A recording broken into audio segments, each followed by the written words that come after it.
Oh, this is live right across the street from my house. Freaking power line just went down. Tried my little water hose, but I hear a pop coming from across the street. As soon as I hear the pop, all I heard is like electrical, like bzzz, going on the ground there. Look, there's the power line right there. And shortly after, thing was just arcing away on the ground, landed right in dry grass, so sparks, and then there was a fire. So the fire from there, to me, it simulated a fuse, like somebody lit a fuse for a firework, and it just followed a straight line all the way up to the pole where the thing was, and it landed in a bigger pile of dry grass, and that just ignited. You get all this wind blowing, and now you get a fire. It just, that was fuel, and just in a matter of minutes, that whole place was just engulfed. They came up with a water truck, started dousing it, had another couple local construction companies brought up their water tankers, just also helped and assist and just knocking down the fire. So within a couple hours they had that, which we thought was all contained. And then from there just went ahead about our day, thinking that it was all done. Unbeknownst that later on that afternoon, the winds just continued to just smoke the whole day. And I guess that's what just fueled the restarting.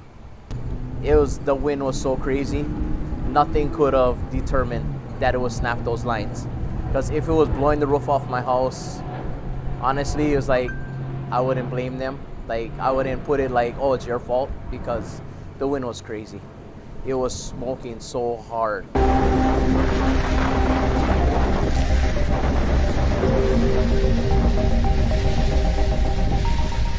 Yeah, it's super crazy.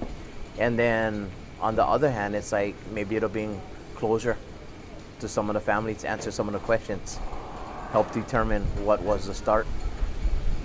Instead of like everybody, we're hearing like stories like they're blaming the firefighters. There's like, oh, why did they deem it 100% contained? But I say, you know what? They put their lives out there. I don't want to put that blame on somebody. It's like they're helping us.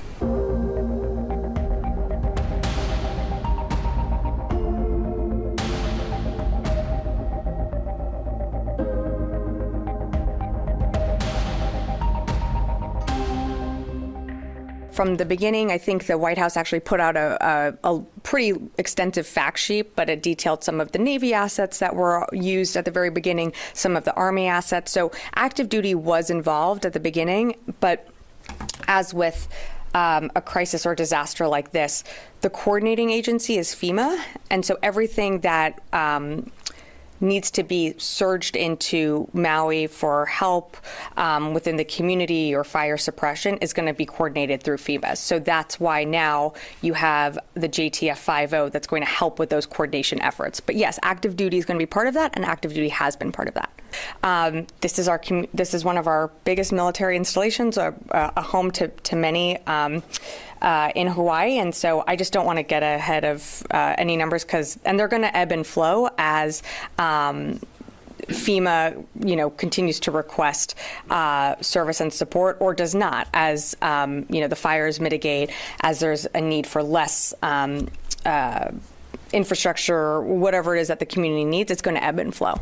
I don't have that. Right now, our efforts, as I mentioned at the top, are really focused on search and rescue and working within the community to whether it's flowing in supplies or knitting closely together with FEMA to make sure that they have everything that they need when they're conducting these search and rescue operations. That's really our focus right now.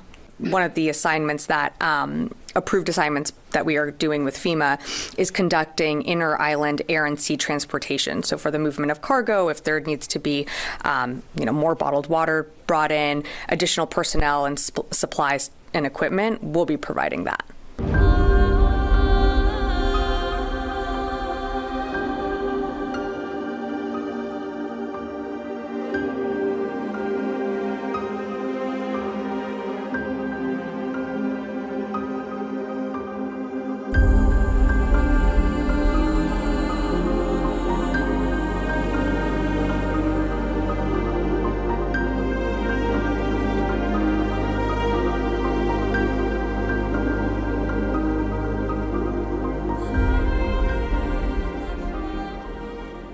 usually they put on the hurricane sirens or they do something to like warn us. Nothing. Like everyone was just word of mouth evacuating. And that's why so many people were just on Front Street, just hanging out. Like they were helpless. Like the smoke just got them.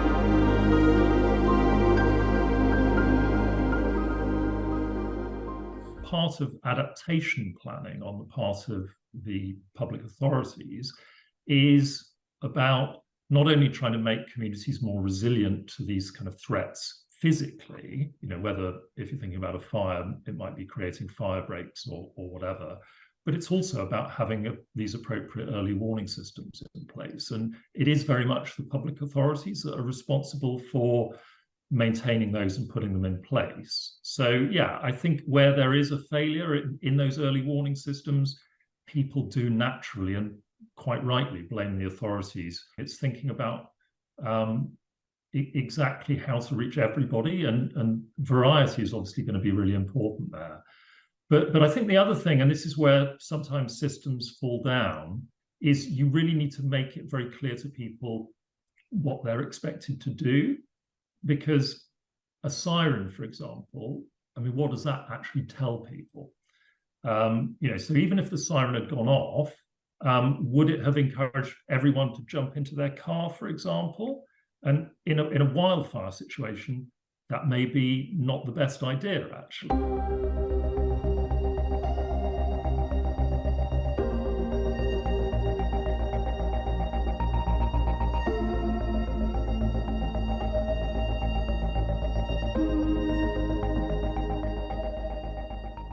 We have the early alert warning messaging during disasters, typhoons, flooding, or even earthquakes.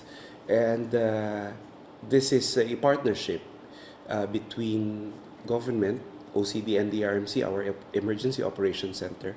Of course, we have TICT and our telco partners that we collaborate to send out early alert warning messaging for the most vulnerable in a particular hazards. And this is also being reiterated through redundant means through our social media accounts. And we capture all possible means to communicate the threats of the hazards and keep people safe and prepare.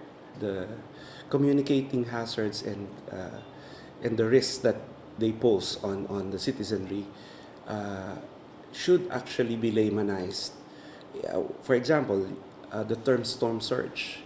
So had we been more keen in translating this into the vernacular and probably qualifying what these are and the threats that they pose on the people, especially in the coastal areas of Eastern Visayas and elsewhere, then we could have saved lives. There's a risk that actually we can assume that technology will solve everything and that it's all about technology. But in fact, it's often about psychology as well, and about how people react to the technologies in place and whether they're using them appropriately.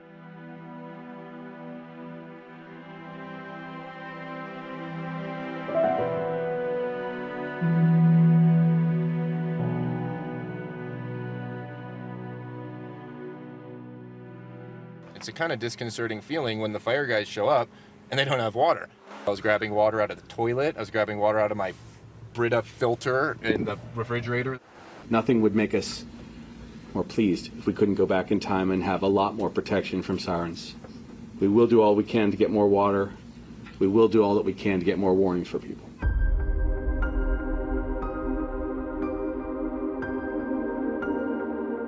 I've seen the politicians go from Hawaiian natives, people representing the culture and traditions that live here, to people that aren't even from here. They just don't even have any roots here. It's got to this point where it's like, who are these people watching us? Do they even properly care for us?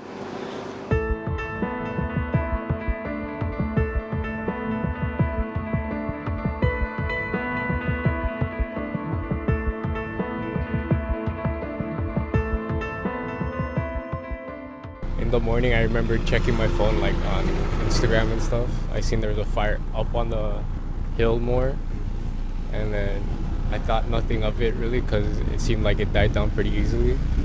And then around 3 o'clock or 2, I noticed like the wind was picking up pretty hard, and then I seen like, I thought it was a dark cloud at first, went over, but then once I look out outside my window, it was just all the smoke from the fire.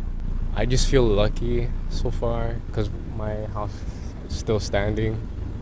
Unfortunately, the houses around just reduced to rubble and ash, so it's pretty scary. I feel bad for them.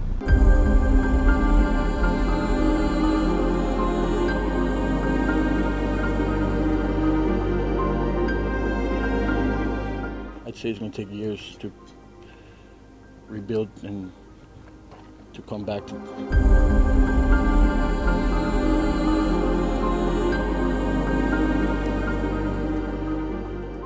Just seeing dead bodies on the rocks on the beach, bodies in the car. There was a kid underneath a car on Front Street. Looked like his dad was trying to protect him, but they just was burnt. Pets, cats, dogs, just all burnt right in the middle of the road. And then before the fire even got to this side, there were people running towards our house. Like their hair looked like it just got burned, their face was all black. And then there's just all just sweat running towards us. I got an auntie and an uncle, a family of 4. Their daughter and their grandson, 7 years old, they were caught in the fire down there. They were trying to get away, but they were in the car. I guess the telephone just fell in their car and they just stuck inside, they got burned. It's our home. We've lived here 30 years. Our kids were born here. We just don't know the next steps. It's like a bomb went off. It's the end of all of it. It's gone. It's gone. It's so weird. We're just camping it out over here, like just waiting for them to give us the okay to go back in and help clean up, just do whatever we can. In just a moment, I will turn it over to FEMA Administrator Deanne Criswell, who is joining us from Hawaii. There are already more than 300 FEMA employees on the ground aiding response efforts. FEMA has provided 50,000 meals, 75,000 liters of water, 5,000 cots, and 10,000 blankets to the county government for distribution. The Coast Guard and the Navy 3rd Fleet supported response and rescue effort the day after the fires first started, and the Marines provided Black Hawk helicopters to fight fires on the Big Island. With that, Administrator Criswell will provide an update. As residents continue to mourn the loss of their friends, their loved ones, their neighbors, the loss of their homes and their way of life, we know and let them know that we are mourning with them. Nothing can prepare you for what I saw during my time here, and nothing can prepare them for the emotional toll of the impact that this severe event has taken on them. And as you heard, I have been in continuous communication with the president since these fires started. I have been giving him updates and his team updates, letting him know what the federal family is doing to support everything that Governor Green has asked for. As you just heard, I did arrive here on the ground very early Saturday morning at the direction of the president, and it gave me the opportunity to spend 2 full days. The coming days and the weeks, they're going to be tough. They're going to be difficult as people process what they have lost and what the road ahead looks like. But we are going to be with the people of Hawaii, as I have committed to the governor every step of the way. We are already seeing a tremendous amount of effort and resiliency across the community as they are coming together to support each other as they work through what this is going to look like in the future. And I also had an opportunity to talk to survivors and hear from them really some harrowing stories of survival as they evacuated from the area and sought shelter. Right now, our focus is on making sure that we are doing everything we can to account for everybody that has been unaccounted for. And the president has given me the space to make sure I'm bringing in all of the appropriate federal personnel and resources to do that. And so we will continue to do that right now. We want to make sure that they have, all of the resources and the space that they need and not disrupt operations right now. We are continuing to prioritize the safety and the well-being of the Hawaii residents in coordination with our state officials and all of our federal partners. It is extremely hazardous. There are structures that are partially standing that engineers have to clear first to make sure it's safe for the search and rescue teams to go into, make sure it's safe for the dogs to go into. We also have to make sure the